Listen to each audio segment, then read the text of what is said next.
All right, let's talk about the big one. Now, this is segment 2. Let's talk about the county chair. All right.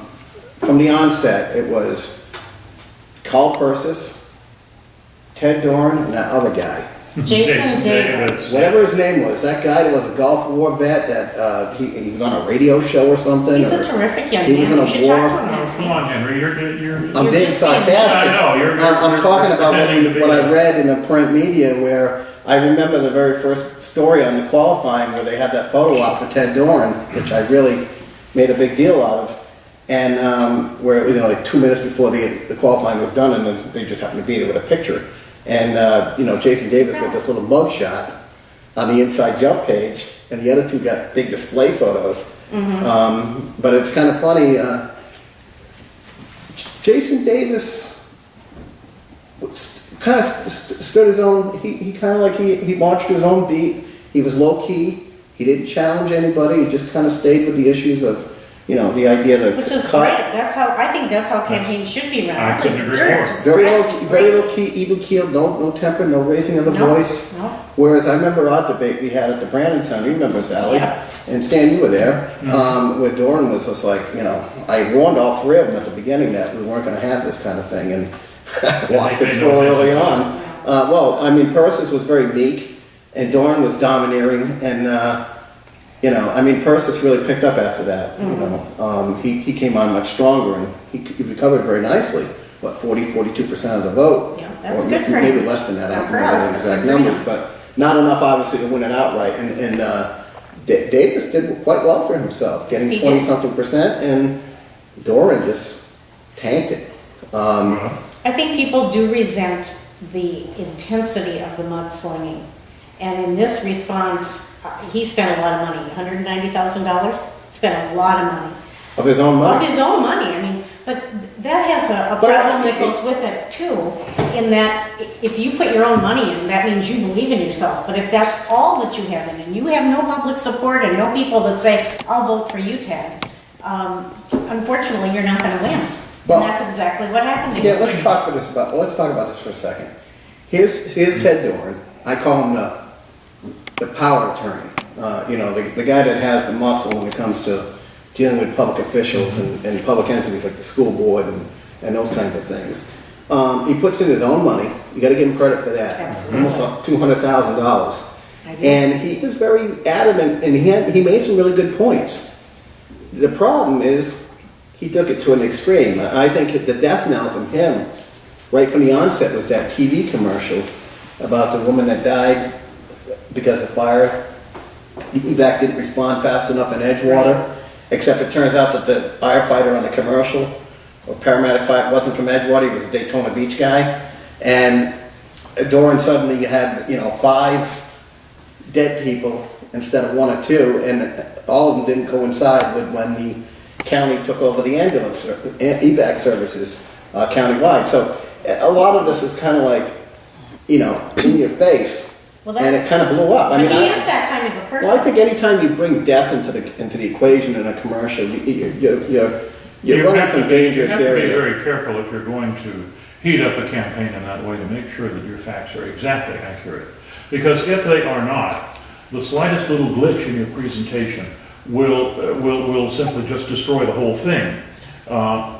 It appears that Doran may have been right with respect to 1 of the cases that he charged. Well, like I said, But not 5. I think Doran And- made some good points with that, And though. the It's thing just- about it was is, the but it delivery. isn't just that. Doran made a number of good points in the course of his several presentations about the atmosphere of stagnation which has prevailed in the county for some years, about the overspending, about the bad fiscal decisions that have taken place, et cetera, et cetera.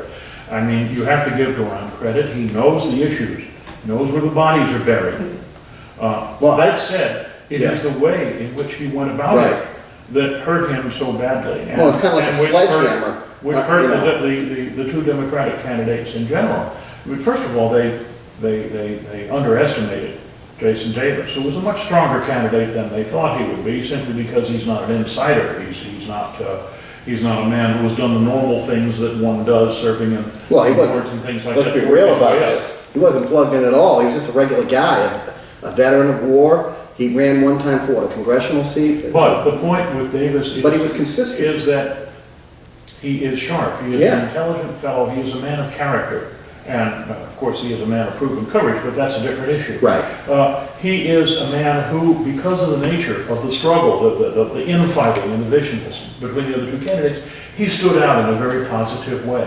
So that when he was dissed to some degree by the News Journal, and when Tiger Bay simply ignored him altogether by refusing to permit him to speak, even though I was in touch with them 2 weeks beforehand saying, hey, you left one out. And they said, well, gee, too late to change it now. Well, I think everybody, All of this worked to Davis's advantage. Yes. And it made his performance. I think another key right. thing that you're even underestimating is that Neil Board's dinner, the Lincoln dinner, the Lincoln Day dinner, one where everybody was warning, oh geez, we'll have enough tickets, the board's as strong as, who was the other guy that was here before that was Dick much? Morris. Dick Morris. Yeah. Would he draw as many people, and 535? Well, we had 535. Like 100 more than you had the previous time? Yes, more than 100. And who was your guest speaker, or your speaker of the, not guest Our speaker, but MC. your MC or your host? Jason of the evening? Davis, obviously. Jason Davis. And he did a great job. And who was there?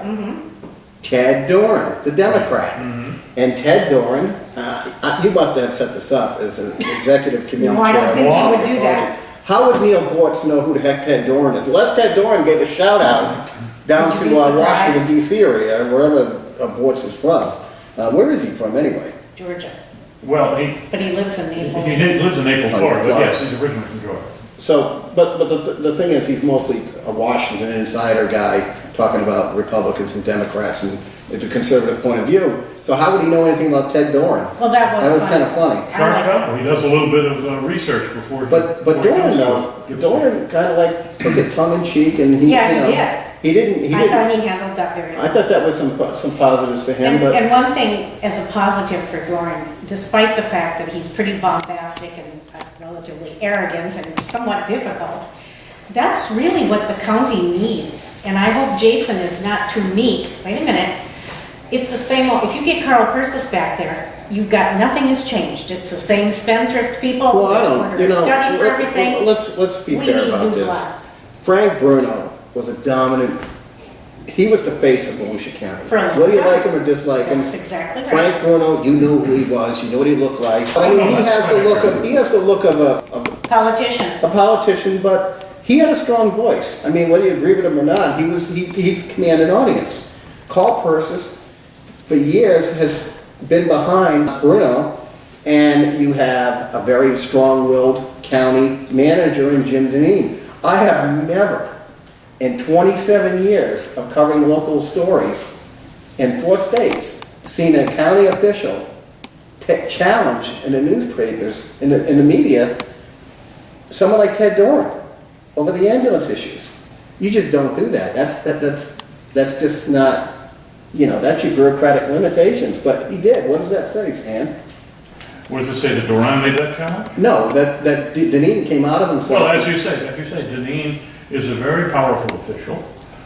He has organized and structured the county staff arrangement such that he is the funnel through which everything flows to get to the county council. This makes him a kind of substantive gatekeeper, and it gives him far more power than the average county manager would have. Moreover, Mr. Deneen is a man who knows what to do with power when he gets his hands on it. So he is, as a county manager, someone who has had much more to do with the decisions taken in the county, the direction of the county, that is the philosophic direction, the policy direction, as well as the actual administrative aspects of it than county managers normally do. So I think that we have to get, if Persis were to win, and I would think right now he has to be the favorite. I mean, I think you know, he's the established, seasoned politician. But I think, Largest vote getter.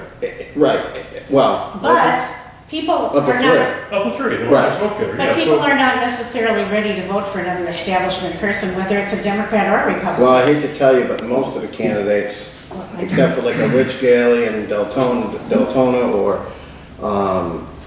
or Deb Denny's in Southeast Volusia, or maybe one of the two at Norman, these others are all establishment candidates, I no know matter that. what party they're in. I You know can't get that. more established than Pat Patterson. I mean, and I do believe he will win easily, handily. Well, yeah, And I Pat, think- because and I Pat think the served council before, it'd be needs- fair to call him establishment. I think but especially, it's not true for Jed. well, but I think especially with Bruno being gone, I think that, the county council does need a seasoned hand. And I think someone like Pat Patterson, it'll be easy to see, I mean, good to see how, the other candidate, Alan Well, Back see, that does. depends in part upon whether or Right. not Deneen stays. I have heard that, but I don't know if it's true, that Mr. Deneen is planning on moving on after the election. His house has been for sale for some time in Ponce Inlet, but one can read too much into that. And there have been some statements that with Bruno's departure and his presumption that Persis will be elected, that he and Persis are perhaps not the very best of friends, and that Deneen is thinking that he'll move on to greener pastures if he can find them. Obviously, if, Well, let's suppose you get, Patterson or Alan Back out of the land area. all right, And you get Deb Denny's over Hathaway, Jim Okay. Hathaway, the Democrat, okay, out of New Smyrna, Port Orange area, even though he won the primary. And let's suppose you get, Rich Gailey in an upset over Pat Northey. all right. It's that's still great. outgunned. We're still outgunned by Three to, one. well, it's 3-3, and then there has to be a Well- special election for the fourth, for Persis. No, that's true, that seat is being taken care of, so it'll still be outgunned 4-3, right? That's right. But at But- least there'd be more balance in there. But whether it's Patterson, Denny's, Gailey, or Jason Davis, or one of the other two, does that mean a better situation when you have three conservatives? Of course and it does. It's harder to get Absolutely. things like Of rubber course it stamped. does. You know, This county sometimes is- it's a good idea to have things harder to get done. I mean, these people spend money like there's no tomorrow. Well, And harder to nice get done, or you mean not to get things No. shoveled through? Exactly, not, you know, Well- at least you're talking about the issues instead of knowing that you've got 4 lockstep votes and you win. If- I don't like that kind of I government. mean, it If we kinda have cracks me three up. Republicans on Yeah. the council, we're guaranteed that there will be a different point of view brought to bear on every major spending issue or other substantial commitment made by the county council for this electoral period. That doesn't mean that in the end, there might not be a 4-3 vote one way or the other, but the fact is, Volusia County is not divided to the same degree that the nation is. So that we could have a number of good compromise solutions to issues where various points of view will be brought to bear, and the solution that emerges will be something that reflects the perspectives of both sides. Not only that, if we have, let us say, 3 Republicans on the council, that means that a larger number of those who are appointed to county boards, commissions, a larger number of county staff will reflect a more conservative point of view. And that too will make a big difference as we move down the road. I think it's a very, very good thing that we have had Me a too. primary election which has upset the traditional overbalance. And one hopes that that will continue, whichever side wins, that will be a sort of a close balance after the general election.